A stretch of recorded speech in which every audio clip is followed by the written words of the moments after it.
I was raised to have a deep love and respect of other people, of humanity.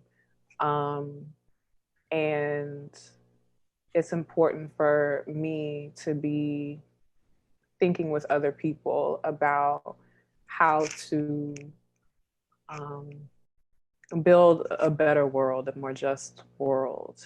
And I think I've done that in a variety of ways. And sometimes it's easier than others. And, sometimes that collective of people is bigger than others. But I think that's been pretty consistent, like my recognition of the severe limitations of the world that I was born into and that I live in, and finding ways to improve it. Over my lifetime, I think I came to an understanding about the sort of limitations of particular kinds of structures, right, to bring us the kind of world that we need. So I think growing up, I was like, in the church, and I wanted to, um, be like a civil rights attorney or, something along those lines, right? I had always really been engaged with the sort of the wrongness of all of the injustice and the inequality and finding ways to contribute. But, from a young person's perspective, I think that could be probably best achieved through like the electoral system or, some more conventional routes likely. Um, and, I think over time that became less important to me because I saw the sort of inherent limitations, both sort of in movements and outside of movements, is still disciplined and sort of shaped by the dominant culture, which is one that is absolutely influenced and sort of, a product of, sort of capitalist logics, right? And so for me, it was important to recognize that, to some degree, um, even in these sort of radical movements, let's say that we win tomorrow, um, which would, wonderful. Um, in what ways would how would our treatment of each other and our treatment of ourselves differ? Unpopular opinion, like I had sort of become desensitized from the sort of popular modes of engagement, right? So it's activists, right? Rallies, protests, like, unpopular opinion, but I really hate those spaces. Like I I have long uh grown numb to those kinds of experiences. I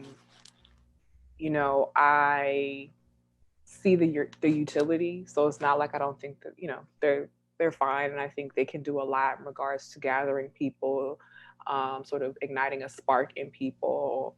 And I think it's really important to sort of have these collective spaces where people can sort of articulate grievances in particular ways. But for me, it began to feel like an incredibly disempowering experience. But for me, I was like, and maybe this appealed more to the sort of creative side of myself. For me, I was like, are there other ways that we can sort of intervene and sort of shift things without having to demand things on other people, right? Like, or demand things on authorities in particular, who we know to be largely morally bankrupt, right? And so for me, I was like, yo, how, is there anything else that we can do? Like, what does it look to like build your own structures, your own experiments in different kinds of worlds? Um, what does it look like to try to build self-sustaining structures? That became more interesting to me. When we talk about crisis and a sort of deepening crisis, I think it's important to sort of acknowledge that for those marginalized people, right, we've always been in crisis. Mm-hmm. It's just, when we're referring to crisis, it's really a crisis of, to some extent, like the wealthy and the sort of, the shaky um, infrastructure of this system, right? That has always been on shaky ground, right? It's just becoming clear to more than the marginalized folks that this is shaky, and it's, we don't know how much longer we could still hold this thing up. Um, but I think it's important of a critical mass of people sort of recognizing that shakiness, because with there is the possibility when people are questioning or saying this doesn't look right.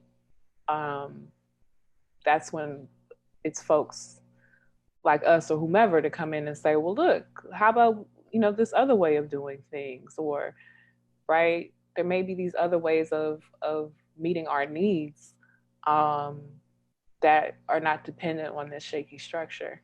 Mm-hmm. you know um, and so I think this is a critical point for all of us, in that regard.